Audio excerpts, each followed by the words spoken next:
Di materi ini saya akan menyuguhkan data-data bahwa kita sedang hidup di meterai 4 atau hidup di zaman maut seperti yang saat ini sedang terjadi.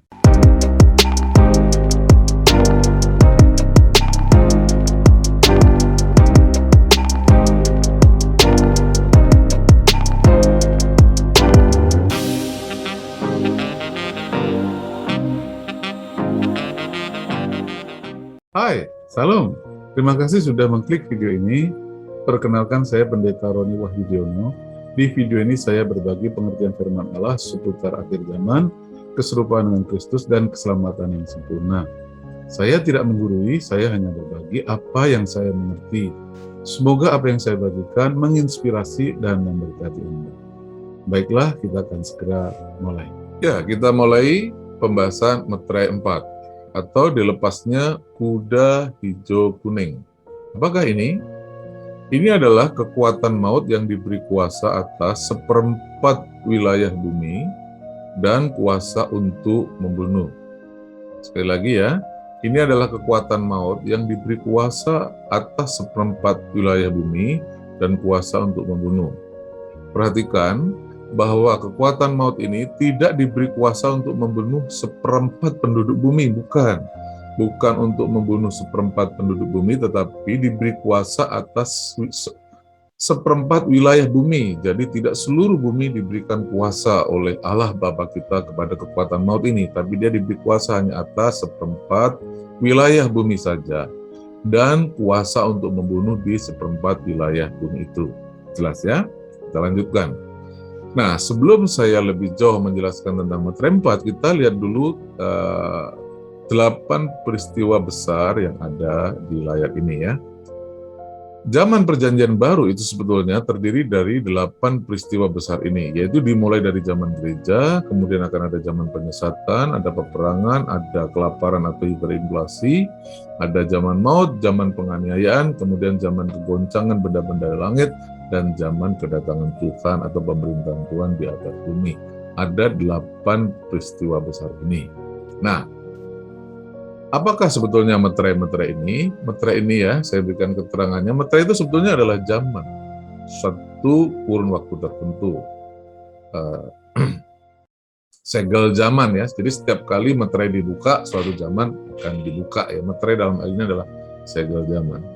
Nah, jadi 7 meterai ini adalah 7 zaman.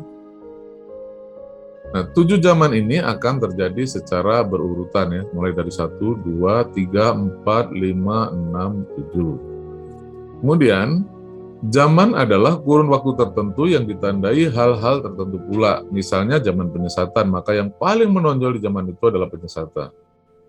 Jika zaman peperangan, maka yang paling menonjol di zaman itu adalah perang. Demikian juga jika zaman hiperinflasi atau zaman kelaparan, yang paling menonjol waktu itu adalah inflasi yang gila-gilaan ya. Nah, demikian juga kalau zaman maut, maka yang paling menonjol apa? Kematian. Hari-hari yang ada adalah berita kematian. Demikian juga jika masa penganiayaan, maka yang paling menonjol hari-hari yang terjadi apa? Orang-orang percaya, orang-orang Kristen mengalami penganiayaan. Itulah zaman, kurun waktu tertentu yang ditandai dengan hal-hal tertentu. Nah, kemudian juga bila salah satu meterai itu dibuka, maka zaman baru dimulai. Nah, ini zaman yang lama tidak berhenti, karena zaman ini akan terus bergerak sampai Yesus datang. Zaman gereja bergerak sampai Yesus datang. Penyesatan juga akan terus bergerak sampai Yesus datang. Zaman perang juga akan terus bergerak sampai Tuhan Yesus Kristus datang. Nah, dengan berpedoman pada zaman-zaman ini, ya, ada dari 7 zaman yang ini, meterai 1 sampai meterai yang ke-7 ini, dengan berpedoman pada 7 zaman ini, kita dapat mengetahui berada di zaman apakah kita saat ini. Sekali lagi ya, pertanyaan besarnya adalah, berada di zaman apakah atau hidup di zaman apakah kita saat ini.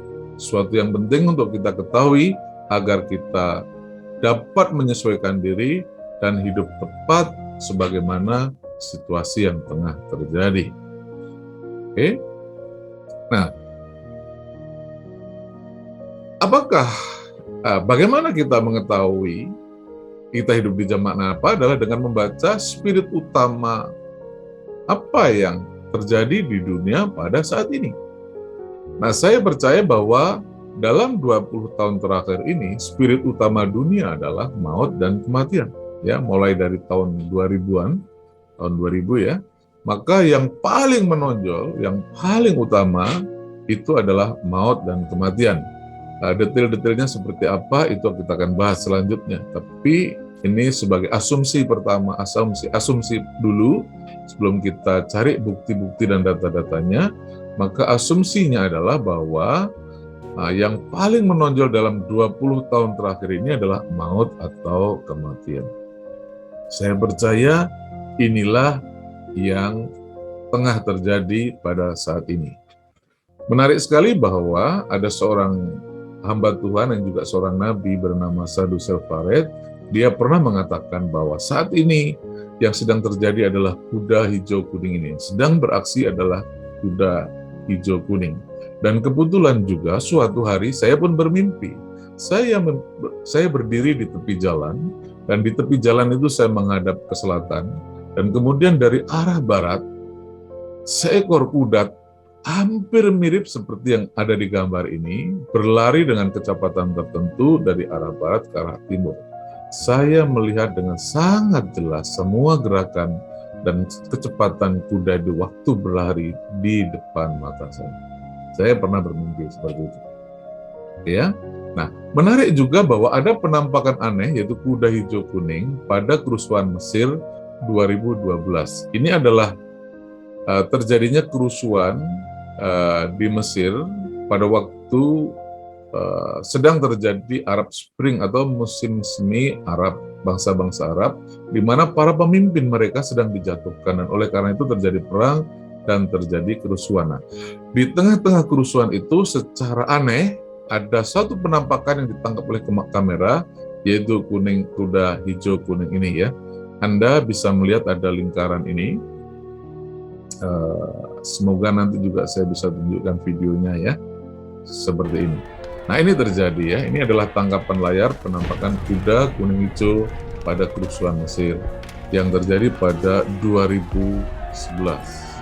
Ya, itu zaman atau masa-masa Arab Spring di mana para pemimpin sekitar bangsa-bangsa Arab sedang dijatuhkan, dan karena itu sedang terjadilah peperangan dan kerusuhan. Oke, kita lanjutkan. Jadi sekali lagi ya, asumsinya bahwa maut dan kerajaan maut saat ini sedang beraksi di atas bumi. Oke? Dengan asumsi itu, kita akan mencari kebenarannya dalam Alkitab. Apa kata Alkitab? Ya, saya ajak kita membaca nas Alkitab yang terdapat dalam Wahyu pasal 6 ayat 7 dan 8. Demikian kata firman Tuhan. Dan ketiga anak domba itu membuka meterai yang keempat, aku mendengar suara makhluk yang keempat berkata, "Mari." Dan aku melihat sesungguhnya ada seekor kuda hijau kuning, dan orang yang menungganginya bernama Maut, dan kerajaan Maut mengikutinya. Dan kepada mereka diberikan kuasa atas perempat dari bumi untuk membunuh dengan pedang, dengan kelaparan, dan sampar, dan dengan binatang-binatang buas yang di bumi. Oke, kita lanjutkan. Nah, sebelum lebih jauh kita membahas ayat tadi, saya sampaikan beberapa istilah dulu supaya Anda mengerti istilah-istilah ini yang akan saya gunakan di seluruh penjelasan ini agar Anda paham.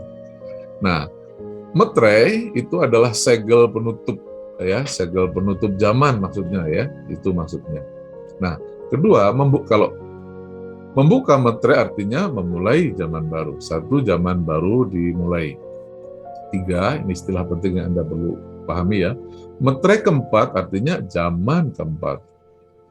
Kuda adalah kekuatan atau spirit utama yang akan ada, yang akan menguasai zaman itu.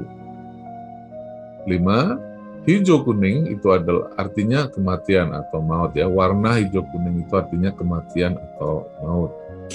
Nah, kata marilah dalam ayat ini berasal dari kata Yunani erkomai, yang artinya pergilah dan berangkatlah. Ya. Itu artinya.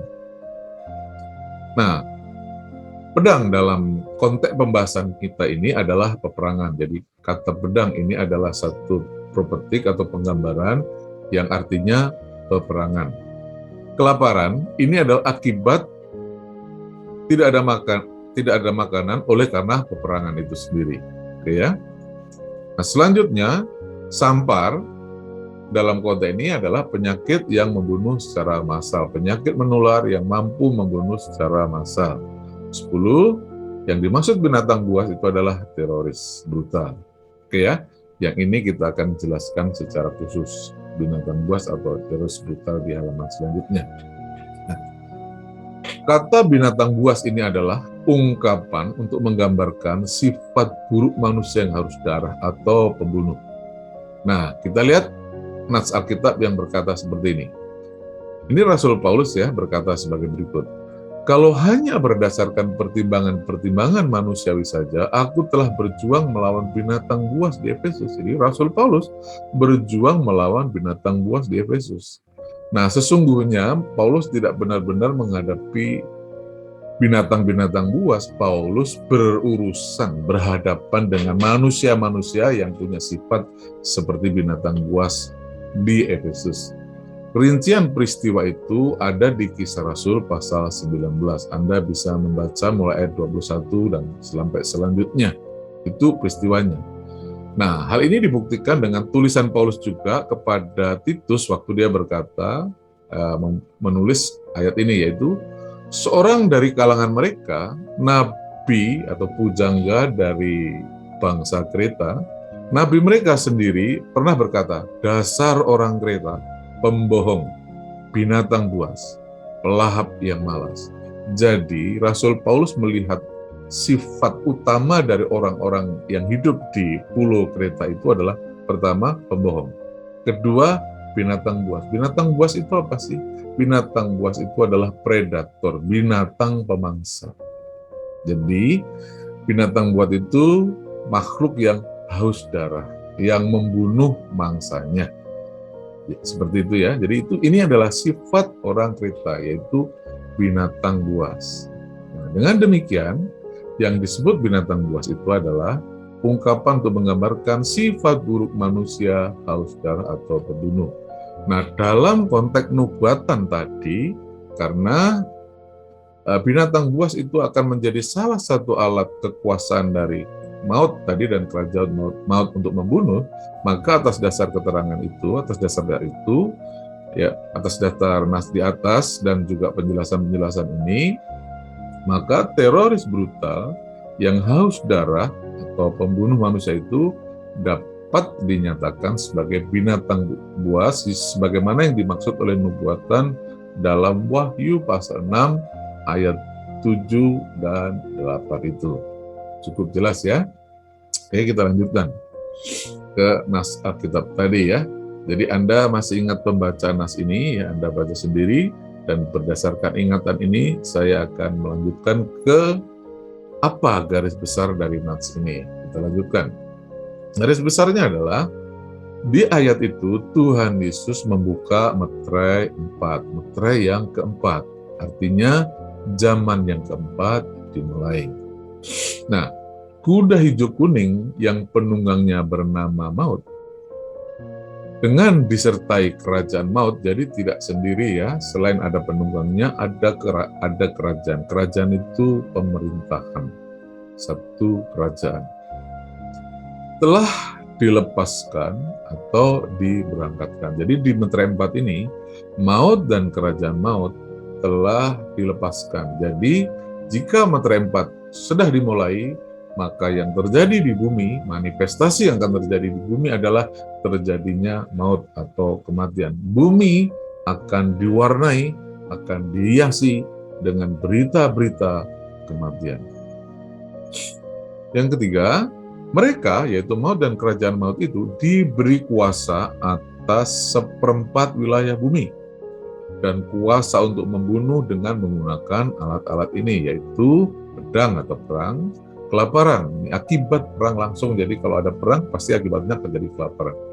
Kemudian ada penyakit sampar atau penyakit menular yang terjadi di masa itu, di zaman itu, dan binatang buas atau teroris. Ya, saya tambahkan dengan teroris yang militer karena ini memang sangat haus darah ya, kemampuan membunuhnya luar biasa. Oke, jadi ini garis besar ayat tadi. Ya, diingat, dihafal dengan baik, karena kita akan berdasarkan inilah kita akan melakukan pembahasan selanjutnya. Next. Nah, lantas apa artinya semua ini? Artinya apa? Artinya, jika meterai 4 dibuka, akan ada zaman maut atau zaman kematian yang disebabkan oleh perang, kelaparan, sampar, dan teroris di atas wilayah seperempat bumi itu. Ya, sekali lagi ya, atas seperempat wilayah bumi yang dimaksud oleh Tuhan. Oke? Nah, kira-kira kapankah itu terjadi? Nah, untuk bisa mengetahuinya, maka kita perlu menganalisa data-data yang tersedia ya, dengan tujuan untuk mencari bukti apakah meterai 4 sedang terjadi. Nah, ada dua hal yang kita akan analisa. Yang pertama yaitu menganalisa data internal, maksudnya data yang ada di Alkitab. Yang kedua, kita akan mengumpulkan dan menganalisa data eksternal, maksudnya data yang ada di catatan sejarah. Ya. Asumsinya, jika data-data mendukung, ya, jika data-data yang 1 dan 2 ini saling mendukung, maka kita dapat menyimpulkan bahwa meterai 4 memang sedang terjadi. Jadi sekali lagi ya, dengan menganalisa data itu, jika data-data ini saling mendukung, ya, karena agak sulit kita mengetahui kapan roh jahat itu dilepas. Tapi kan ada faktor-faktor lain yang kalau dia muncul dapat kita cari tahu kapan kemunculannya. Dan dengan itu dengan data itu kita akan menggunakan untuk membaca data-data yang lain. Oke, ya, sementara mungkin Anda pusing, tapi kita lanjutkan. Nah, kita lakukan yang pertama yaitu menganalisa data internal yang berasal dari Alkitab. Yaitu kita akan menganalisa menganalisa data dari tanda-tanda kedatangan Tuhan berdasarkan kitab Wahyu dan Injil Matius. Nah, dari kitab Wahyu kita sudah tahu ya, tadi ada 7 meterai itu adalah 7 zaman, yaitu ada kuda putih, ada kuda merah, kuda hitam, kuda hijau kuning, kemudian ada penganiayaan, ada tanda zaman, dan kemudian Yesus datang atau zaman kedatangan Yesus. Jadi ada 7 yang merupakan 7 zaman dalam kitab Wahyu. Oke. Nah, kita akan, kalau yang ini sudah jelas, tetapi ini perlu kita cross check ya, karena Tuhan itu kalau berbicara selalu pakai dukungan, pakai bukti-bukti, penjelasan-penjelasan dan keterangan-keterangan atau rincian-rincian. Tidak pernah Tuhan itu bicara secara yang tidak jelas, itu tidak pernah ya. Kalau Tuhan bicara itu selalu jelas. Saya senangnya baca Alkitab itu karena Allah kita itu kalau menjelaskan sesuatu ya betul-betul jelas. Oke. Nah, kita akan melihat dasar-dasarnya ini, apakah yang ada pada Injil Matius ini betul-betul bersesuaian dengan 7 zaman ini, yang sehubungan dengan tanda-tanda kedatangan Tuhan ya. Oleh sebab itu saya akan ajak Anda melihat detailnya dari ayat-ayat dari Matius 24 ayat 3 sampai ayat 13 ini. Ya, kita lanjutkan. Tapi saya akan baca dari ayat 1-nya lah, dari ayat 1 sampai 14. Begini kata Alkitab. Sesudah itu, Yesus keluar dari bait Allah, lalu pergi, maka datanglah murid-muridnya dan menunjuk kepada bangunan-bangunan bait Allah. Ia berkata kepada mereka, "Kamu melihat semuanya itu? Aku berkata kepadamu, sesungguhnya tidak satu batu pun di sini akan dibiarkan terletak di atas batu yang lain. Semuanya akan diruntuhkan." Ketika Yesus duduk di atas bukit Zaitun, datanglah murid-muridnya kepadanya untuk bercakap-cakap sendirian dengan dia. Kata mereka, katakanlah kepada kami, bila manakah itu akan terjadi, dan apakah tanda kedatanganmu dan tanda kesudahan dunia. Oke ya, jadi setelah Tuhan menubuatkan keruntuhan bait Allah, ya sekali lagi ya, setelah Tuhan menubuatkan keruntuhan bait Allah yang kita semua tahu itu terjadi kurang lebih 50 tahun setelah Tuhan Yesus Kristus naik ke surga atau pada tahun 80 Masehi, di mana Yerusalem dikepung dan dihancurkan oleh Jenderal Titus termasuk bait Allah. Nah, setelah Tuhan menubuatkan keruntuhan bait Allah inilah murid-murid terlibat percakapan serius dengan Tuhan Yesus Kristus di Bukit Zaitun. Nah, dalam percakapan itu ada 3 hal yang mereka bicarakan. Sekali lagi ya, dalam percakapan ini, dalam obrolan Tuhan Yesus dengan murid-murid ini, ketika mereka bercakap-cakap mereka sendirian dengan murid-murid, Tuhan Yesus dengan murid-murid, maka ada 3 topik penting yang dibahas oleh mereka. 1, bila manakah hal itu akan terjadi? Jadi ini mengacu kepada kapan runtuhnya bait Allah itu. Yang kedua, apakah tanda kedatanganmu? Jadi yang ini sudah masalah lain lagi ya. Murid-murid bertanya mengenai tanda kedatangan Tuhan Yesus Kristus. Dan yang ketiga, tanda kesudahan dunia. Jadi ada 3 topik yang mereka bahas di sini. Ya, mengenai bila mana bait Allah itu runtuh, kemudian apa tanda kedatangan Tuhan Yesus Kristus, dan yang ketiga adalah tanda kesudahan dunia atau kiamat. Jadi ini kata lain dari kesudahan dunia itu kiamat. Ada perbedaan antara hari kedatangan Tuhan dan kiamat. Kalau Tuhan datang, dunia belum kiamat, masih jauh, masih 1000 tahun lagi. Tapi kesudahan dunia itu adalah akhir dari pemerintahan 1000 tahun damai. Dan dunia betul-betul kiamat, dunia akan lenyap, diganti dengan langit dan bumi yang baru. Oke? Ini pertanyaan murid-murid. Nah, kita akan lanjutkan pada jawaban Tuhan Yesus Kristus. Tapi ada catatan penting begini bahwa Tuhan tidak menjawab yang nomor 1. Sekali lagi ya, dalam obrolan itu Tuhan tidak lagi menjawab yang nomor 1. Kenapa? Karena ini jaraknya sangat pendek dari zaman para murid-murid itu sendiri. Ya, jaraknya sangat pendek. Bahkan di zaman rasul-rasul itu masih hidup, bait Allah itu sudah diruntuhkan. Misalnya Yohanes masih hidup pada sampai tahun 96 Masehi.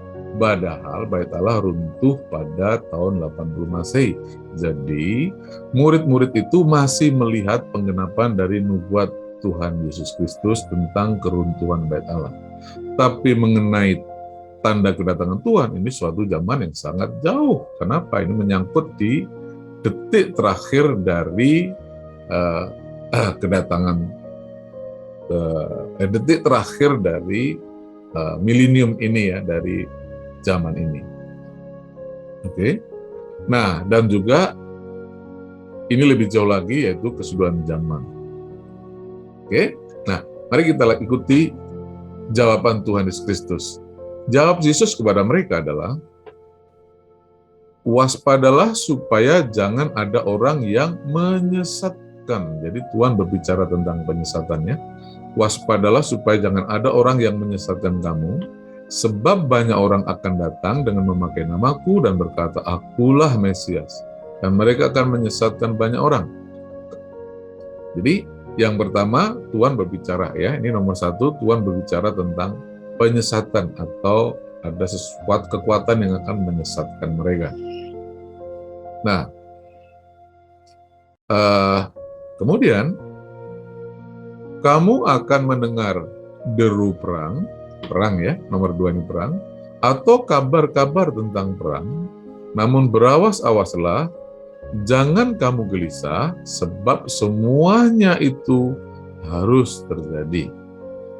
Tetapi itu belum kesudahannya.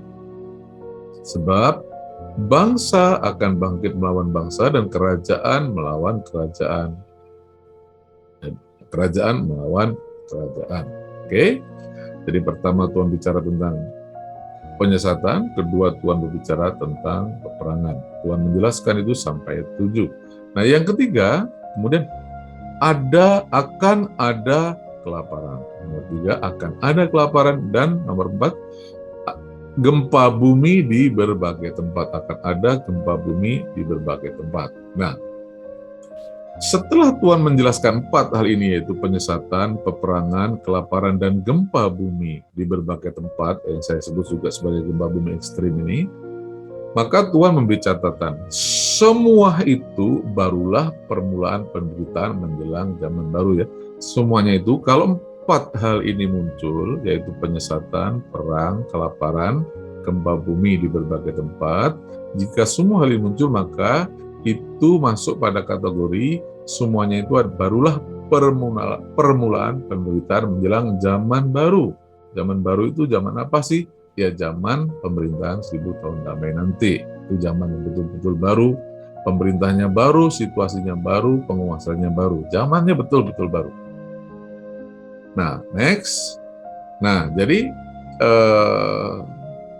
Tuhan tadi menjelaskan bahwa ketika ada penyesatan, ketika ada peperangan, ada kelaparan, dan gempa bumi di berbagai tempat, ya, dari gempa bumi di berbagai tempat, maka itu barulah permulaan zaman. Zaman perjanjian baru diawali dengan munculnya gereja. Tapi kalau hal-hal ini muncul, 4 hal ini muncul, maka itu sudah dimulai permulaan penderitaan, tapi baru permulaannya, bukan penderitaannya itu sendiri. Nah, barulah setelah tanda-tanda selanjutnya dibicarakan Tuhan, maka itu akan masuk pada penderitaan yang besar atau zaman kesusahan besar. Nah, mari kita lanjutkan penjelasan Tuhan ya. Ya. Jadi tadi dijelaskan semuanya itu barulah permulaan penderitaan menjelang zaman baru. Oke, kita lanjutkan jawaban Tuhan, penjelasan Tuhan. Ya. Pada waktu itu, kamu akan diserahkan supaya disiksa, dan kamu akan dibunuh, dan akan dibenci semua bangsa oleh karena namaku. Dan banyak orang akan murtad, dan mereka akan saling menyerahkan dan saling membenci. Banyak nabi palsu akan muncul dan menyesatkan banyak orang, dan karena makin bertambahnya kedurhakaan, maka kasih kebanyakan orang akan menjadi dingin. Tetapi orang yang bertahan sampai pada kesudahannya akan selamat. Nah, tadi itu ada 4 hal yang Tuhan jelaskan, sekarang yang kelima. Yang kelima apa? Aniaya, atau zaman kesusahan besar. Ya, atau ini disebut juga sebagai masa tribulasi, masa kesengsaraan. Orang-orang percaya, di mana orang percaya akan dibenci, dan bahkan akan ada yang dibunuh. Dan akibatnya banyak orang percaya juga akan murtad di masa-masa ini. Jadi zaman aniaya, zaman kesengsaraan itu juga sekaligus zaman murtad. Zaman di mana banyak orang Kristen akan murtad. Ini perkataan langsung dari Tuhan Yesus Kristus ya. Jadi jangan Anda bertanya, kok bisa murtad? Nah, ya itu ada penjelasannya tersendiri. Nah, oke ya. Dan di zaman-zaman ini juga akan ada nabi palsu. Jadi ini nabi palsu yang lain yang akan bekerja sama dengan antikris untuk menyesatkan bangsa-bangsa. Oke. Jadi yang kelima, Tuhan berbicara tentang aniaya besar atau masa tribulasi atau zaman kesusahan.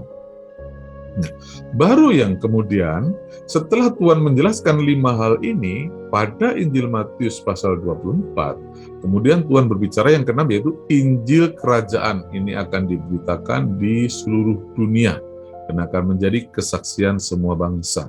Nah, jadi setelah ada zaman kesusahan besar, perhatikan ya, setelah ada zaman kesusahan besar, maka akan ada Injil Kerajaan diberitakan di seluruh dunia. Jadi selama ini banyak hamba Tuhan berpikir, menganggap bahwa Injil Kerajaan harus diberitakan.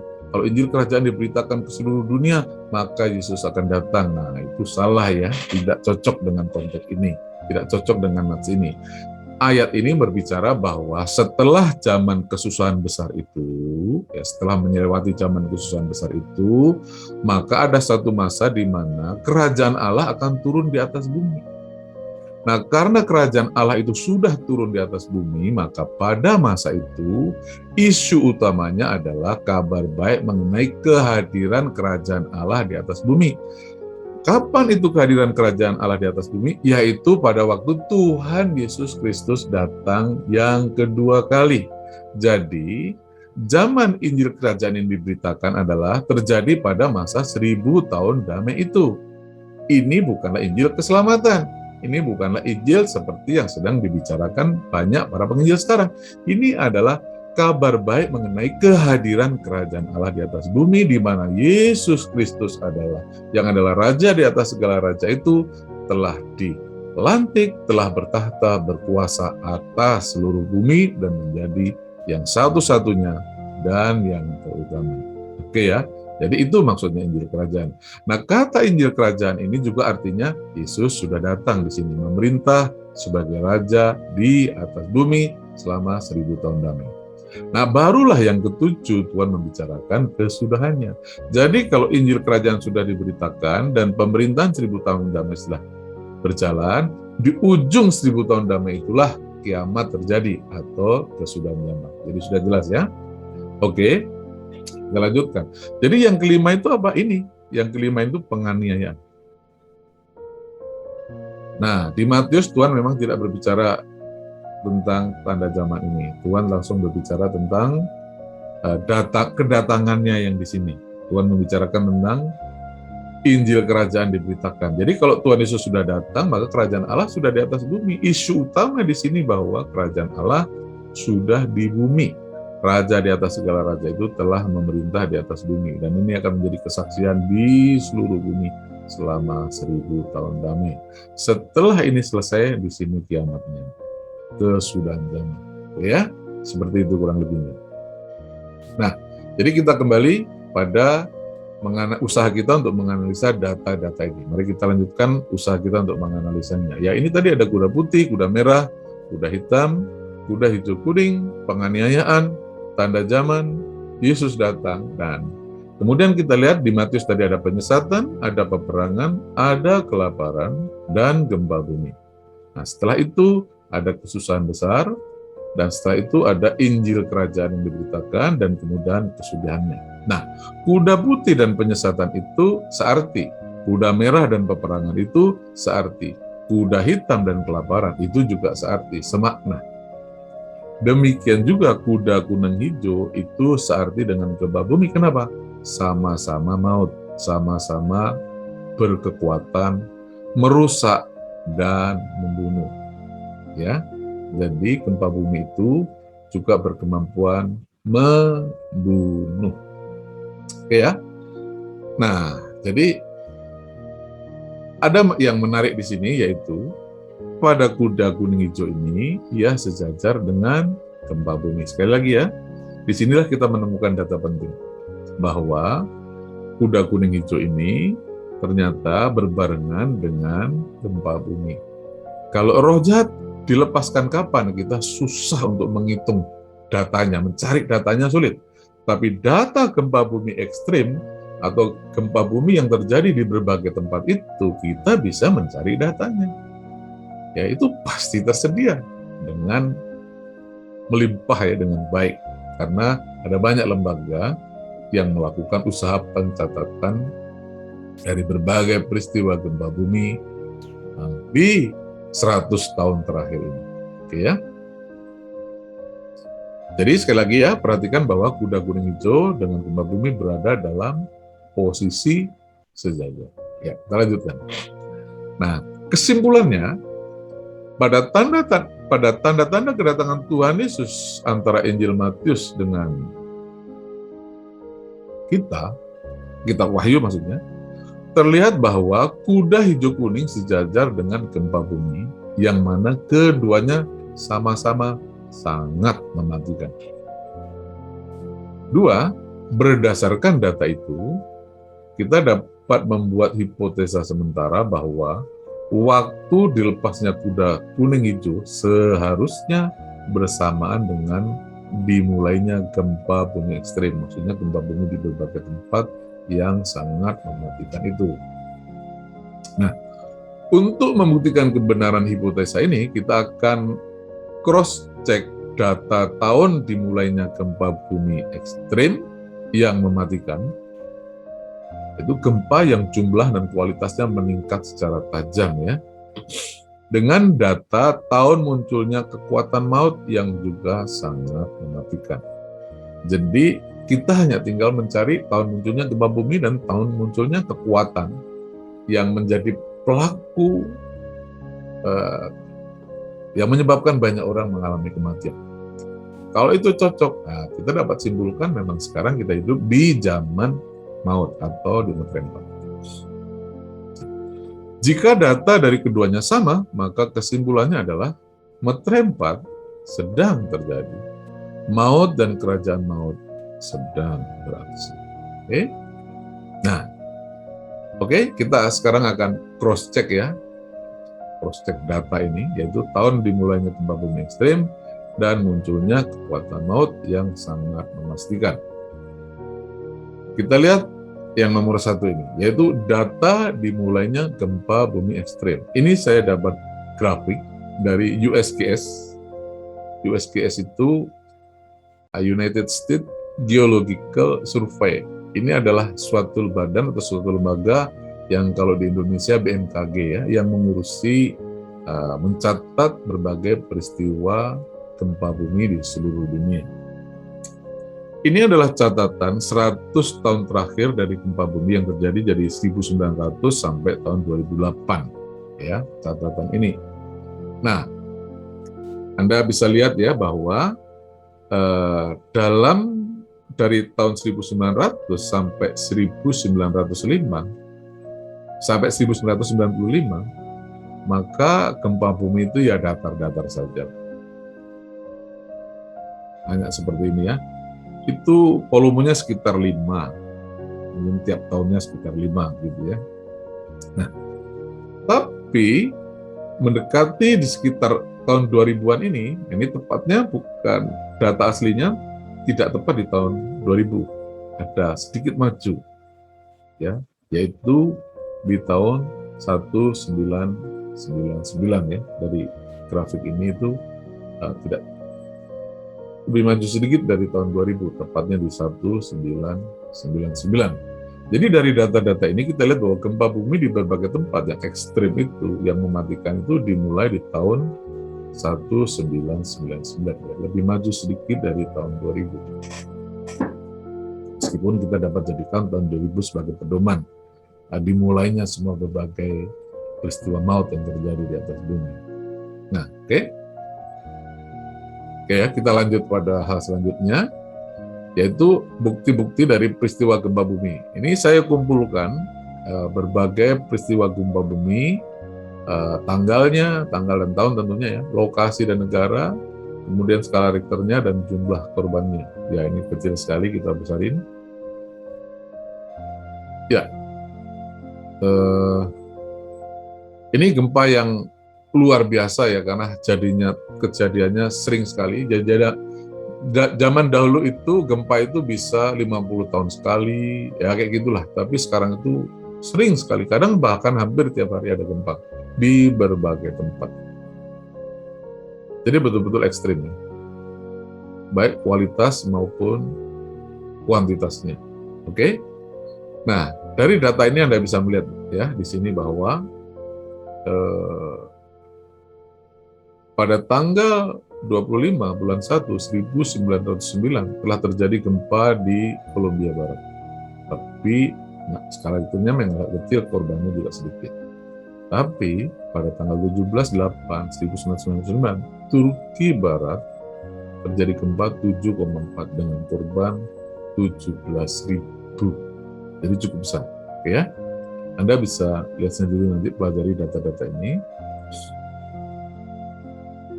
Ya. Dan tentu saja ini adalah akibat gempa bumi yang terjadi antara tahun 99 sampai 2015 ya, data ini sampai tahun 2015. Oke. Nah, dan Indonesia pernah mengalami yang terbesar, 9,1 skala Richter dengan korban yaitu 280.000. Sangat besar. Ya. Nah, data-data ini dikumpulkan, diolah dari berbagai sumber. Yang ingin disampaikan dari data ini adalah peristiwa pentingnya yang besar-besar ini terjadi dimulai tahun 1999. Sekali lagi ya, dimulai dari tahun 1999. Yang mulai terjadi ekstrimnya tadi. Yang Anda lihat grafiknya meningkat secara tajam tadi ya. Oke, jadi terkonfirmasi di mass media bahwa berita-berita ekstrim itu yang besar-besar ini dimulai 1999. Oke, dengan ini kita lanjutkan. Nah, nomor 2 ada data munculnya kekuatan maut. Ya, bertepatan dengan tahun dimulainya gempa bumi ekstrim pada tahun 1999 itu, kekuatan maut yang sangat mematikan yang oleh Amerika disebut sebagai teroris muncul di Timur Tengah. Ya. Namun demikian, saya dalam kesempatan ini tidak dapat menyebutkan nama kelompok itu. Tapi Anda bisa cek, kelompok itu muncul dan terdaftar tepat pada tahun 1999. Anda bisa cari sendiri. Oke? Tapi sekali lagi ya, saya hanya tidak dapat menampilkan di sini. Sekali lagi ya, saya hanya tidak dapat menampilkan di sini, tapi berketepatan dengan dimulainya gempa bumi ekstrim pada tahun 1999 itu, kekuatan maut yang sangat mematikan, yang oleh Amerika disebut teroris, benar-benar muncul di Timur Tengah. Tercatat, tertulis, terdaftar pada tahun 1999. Jadi ini betul-betul sudah terkonfirmasi. Saya hanya tidak dapat menampilkan di sini data otentiknya. Tapi kalau Anda percaya, ya silakan percaya. Kalau tidak, Anda boleh cari datanya sendiri. Kita lanjutkan. Nah, dengan itu, saya akan mengajak Anda melihat data-data eksternal, yaitu bukti-bukti dari manifestasi maut dan kerajaan maut tadi yang sudah muncul di 1999. Oke? Nah, data yang kita akan cari, data-data eksternal itu adalah peperangan, kelaparan, penyakit sampar, dan binatang buas. Sebagaimana yang dinubuatkan dalam Wahyu pasal 6, ayat 7 sampai ayat 8, tentang dimulainya meterai 4 tadi, atau zaman maut itu. Ya, kita lanjut ya. Nomor 1 yaitu data perang yang disebabkan oleh kuda hijau kuning. Nah, catatan pentingnya adalah seiring dengan munculnya gempa bumi ekstrim yang sangat mematikan di berbagai tempat pada tahun 1999 di Timur Tengah, muncul kekuatan maut yang merupakan manifestasi dari dibukanya meterai 4 atau dilepasnya kuda hijau kuning. Dan sejak saat itu, kegiatan teroris terus mengalami peningkatan dan telah menyebabkan perang terbuka. Jadi setelah teroris itu muncul, maka itu menyebabkan terjadinya perang terbuka, yang ujung-ujungnya adalah kematian. Sekali lagi ya, yang ujung-ujungnya adalah kematian. Kenapa? Karena meterai 4 itu zaman maut, ujungnya mati. Oke? Nah, ini adalah kronologi peristiwa perang yang disebabkan oleh kuda hijau kuning itu. 1. Pada tanggal 11 Maret 2001, kekuatan maut itu mulai menebar kematian dengan menabrakkan pesawat terbang ke Menara Kembar WTC dengan korban meninggal 3.000. Kemudian pada tanggal 7 Oktober 2001, Amerika menyerang Taliban dan Al-Qaeda di Afghanistan dengan korban dari kedua belah pihak sebanyak 241.000. Tanggal 12 Oktober 2002, teroris melancarkan serangan teror di Bali, korban meninggal 202. Tahun 2023-2011, Amerika menginvasi Irak dengan korban dari kedua belah pihak 460.000. Tahun 2010, tepatnya pada 18 Desember, musim semi Arab dimulai yang ditandai dengan usaha menjatuhkan para pemimpin, termasuk yang terjadi di Mesir tadi ya, yang ada kemunculan kuda hijau kuning tadi, dan telah menyebabkan perang terus berkecamuk sampai sekarang ya. Korban meninggal 37.228. Ini yang tercatat di sekitar waktu itu. Kemudian, nomor 6, 15 Maret 2011 pecah perang saudara di Suriah. Sampai saat ini korban meninggalnya sudah mencapai 500.000. Dan yang terakhir 25 Maret 2015 pecah perang baru antara Arab Sunni dan Iran yang Syiah di Yaman. Sampai sekarang jumlah korbannya telah mencapai 130.000. Wah, ini angkanya kurang nol-nolnya ya. Jadi yang tepat adalah 130.000. Oke. Nah, ini data-data ini dihimpun dari berbagai sumber, dari mass media. Oke. Nah, di saat itu 15 negara mengalami konflik ya. Pada saat Roh Maut itu dilepas, maka 15 negara ini langsung terjadi konflik bersenjata, konflik perang tepat di tahun-tahun ini. Ada 15 negara yang terlibat konflik, itu tercatat dilaporkan oleh Okezon ya. Oke.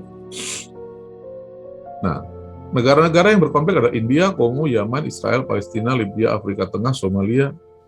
Nah, meskipun Ukraina tidak masuk wilayah itu sebetulnya, ya, wilayah seperempat itu, tapi pada saat itu mengalami perang juga.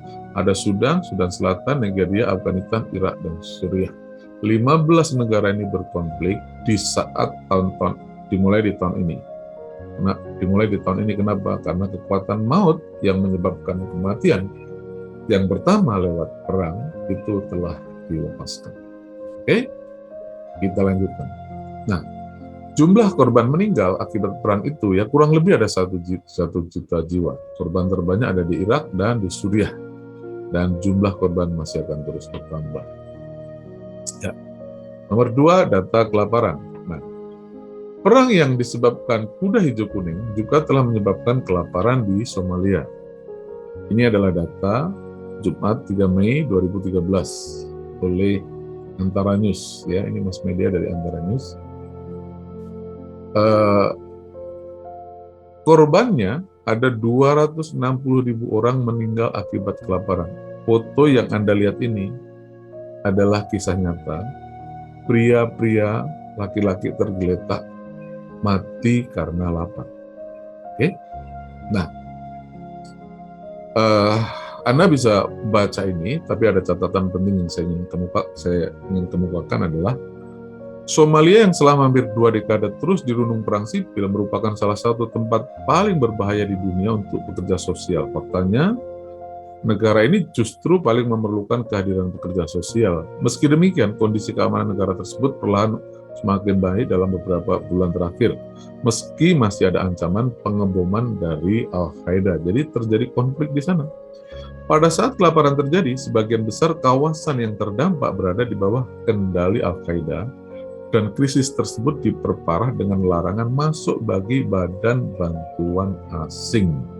Jadi dengan tidak adanya di tengah konflik, tidak ada bantuan makanan dari negara-negara asing, maka kelaparan meluas, korbannya 260.000 manusia meninggal akibat kelaparan. Jadi kalau zaman Matra 4 terjadi, Anda jangan berkata begini, kok saya nggak merasa ya, karena Anda tidak di wilayah itu, Anda tidak berada di situasi itu. Tapi ini ada 260.000 di zaman kita ini mati karena kelaparan. Oke, kita lanjutkan. Nomor 3, wabah penyakit sampar, penyakit yang mampu membunuh secara massal. Nah, ini telah muncul di antara tahun 2000 sampai 2001.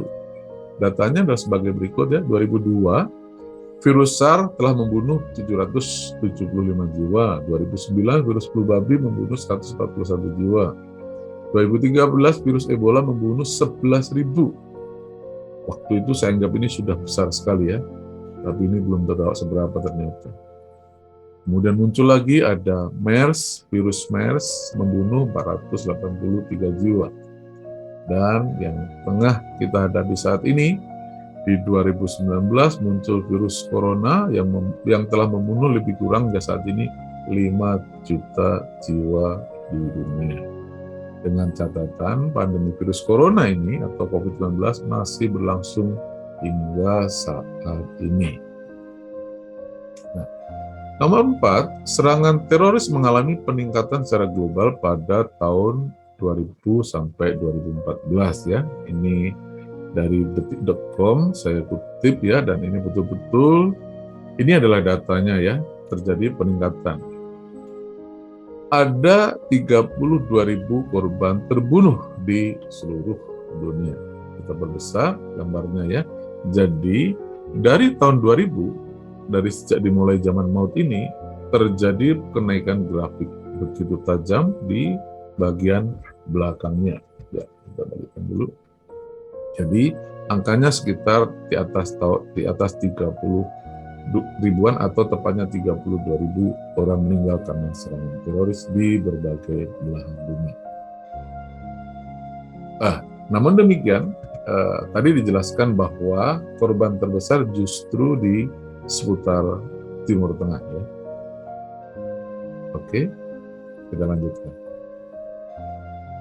Nah, apa artinya? Apa artinya semuanya ini? Artinya adalah satu. Ini versi saya, ini pemahaman saya, ini pengertian saya. Kalau Anda tidak dapat memahami, menerimanya, nggak ada masalah. Karena ini bisa dijadikan bahan studi, bahan perbandingan, bahan pembelajaran bagi kita semuanya. Tapi bagi saya, dengan pemahaman dan pengertian saya terhadap kitab Wahyu, maka saya memahami arti semua itu adalah bahwa sejak tahun 1999, Meterai 4 telah dibuka. Kuda hijau kuning itu yang penunggannya bernama Maut dan Kerajaan Maut telah mulai beraksi. Dan data-data gempa bumi, peperangan, kelaparan, penyakit sampar, dan kebrutalan teroris sejak tahun 1999 sampai saat ini telah mengkonfirmasi bahwa Maut dan Kerajaan Maut benar-benar telah dan sedang beraksi hingga saat ini. Dan arti selanjutnya, wilayah seperempat penduduk bumi di mana Maut dan Kerajaan Maut diberi kuasa untuk membunuh itu berpusat di Timur Tengah. Jadi korban terbesarnya berpusat di Timur Tengah. Meskipun merembet sampai ke bangsa kita, bangsa Indonesia. Nah, yang keempat, apa artinya? Artinya kita hidup di zaman maut. Apa itu zaman maut? Zaman yang hari-hari dipenuhi dengan kematian dan berita kematian, seperti pada saat ini. Dan arti yang lain adalah bahwa kita sedang diambang pintu dibukanya Meterai 5. Sebab kalau Meterai 4 ini sudah bukan berakhir ya, akan menjadi zaman yang bukan zamannya, dan kemudian datang zaman yang baru, maka zaman yang baru itu adalah Meterai 5. Dan Meterai 5 itu adalah masa kesusahan besar atau zaman Antikris. Itu artinya dari semua hal yang sudah kita pelajari tadi. Artinya 5 ini. Oke, kita lanjutkan. Kalau ini benar, apa yang harus kita lakukan? Ya, beberapa hal ini saran saya. Satu, sadarlah bahwa peperangan rohani levelnya telah meningkat. Mengapa? Sebab saat ini dunia mengalami penambahan jumlah kekuatan roh pembunuh yang berasal dari kerajaan maut. Itu datangnya dari Hades, dari dunia orang mati. Roh-roh jahat. Dua, persiapan untuk terlibat peperangan, bersiaplah maksud saya ya, untuk terlibat peperangan rohani secara kolosal. Kenapa? Karena roh maut itu akan terus membunuh manusia lewat gempa bumi, perang, kelaparan, penyakit sampar, dan teroris. Pahamilah bahwa di mana saja kerajaan maut itu berhasil menyusup pada suatu negara, maka pemerintah negara itu akan dilemahkan, hukum dan aturan akan dihadirkan. Lihat saja apa yang telah terjadi di Irak dan Suriah. Semoga hal ini tidak terjadi di bangsa kita. Anda Kita anak-anak Tuhan perlu secara khusus berdoa, melindungi, membentengi pemerintahan kita agar terus berada dalam kebenaran dan keadilan yang dari Allah, sehingga bangsa ini akan baik-baik saja. Oke, kita lanjutkan. Nah, apa yang harus dilakukan adalah, anggaplah peperangan rohani kolosal yang terjadi pada saat ini adalah persiapan untuk peperangan rohani global yang akan terjadi atau yang akan datang. Yaitu datangnya kerajaan maut pada meterai 4 ini membuka jalan atau persiapan bagi datangnya kerajaan antikris pada meterai 4. Kalau pada saat ini kerajaan maut berkuasa atas 1/4 wilayah penduduk bumi, yaitu di Wahyu 6 ayat 7-8 tadi, maka kerajaan antikris nantinya akan berkuasa atas seluruh bumi. Dan itu berarti yang lebih buruk masih akan datang. Namun demikian, janganlah takut, karena Tuhan telah memberikan cara menghadapi zaman itu. Sekali lagi ya, kalau kita membahas akhir zaman, banyak hamba Tuhan yang menekankan rasa takutnya. Tapi menurut saya itu penekanan yang salah. Justru Anda jangan takut. Kenapa? Karena Allah memberitahu caranya bagaimana kita hidup di masa tribulasi atau di masa kesusahan besar itu. Ada cara-cara yang dapat kita tempuh pada waktu zaman itu datang. Mungkin aniayanya terlalu diekspos, tapi tidak mengekspos cara hidup di masa itu. Nah, kalau Anda ingin tahu bagaimana cara hidup di zaman antikris atau pada masa kesusahan besar, nanti cari video di link video selanjutnya yang akan diterbitkan setelah video ini yang berjudul Post Tribulation ya. Video yang berjudul Post Tribulation itu akan menjelaskan bagaimana caranya anak-anak Tuhan hidup pada masa kesusahan besar. Nah, jadi nanti cari di sana ya. Oke, kita lanjutkan. Nah, jadi kesimpulannya adalah maut dan kerajaan maut saat ini sedang beraksi di atas bumi, atau kita ini hidup di meterai 4. Kuda hijau kuning ini telah dilepaskan dan sedang beraksi di atas bumi. Kita hidup di zaman maut, zaman yang ditandai dengan banyaknya orang yang mati. Seperti yang tengah terjadi pada saat ini. Nah, saya ingin menjelaskan sedikit tentang ini, yaitu pada 8 peristiwa besar di zaman perjanjian baru ini, kita dapat mengetahui di manakah zaman maut itu. Ya, zaman maut itu atau meterai 4 itu. Dan kalau ini benar ya, kita hidup di zaman ini, di meterai 4 ini. Kita hidup di zaman maut ini. Dan jika ada perubahan zaman, maka jika perubahan zaman terjadi, maka zaman selanjutnya yang akan datang adalah ini, yaitu meterai 5. Apa itu? Masa kesusahan besar atau masa tribulasi, di mana antikris akan muncul dan akan beraksi. Nah, siapkah Anda menghadapi masa kesusahan besar? Demikianlah tadi meterai 4 atau zaman maut. Jika Anda punya opini atau pertanyaan, silakan diketik di kolom komentar. Agar video ini bisa memberkati dan menjangkau jiwa sebanyak-banyaknya, dukung kami dengan subscribe, tekan lonceng, like, komen, dan share link video ini ke saudara-saudari seiman kita. Sampai bertemu pada video selanjutnya. Tuhan Yesus memberkati.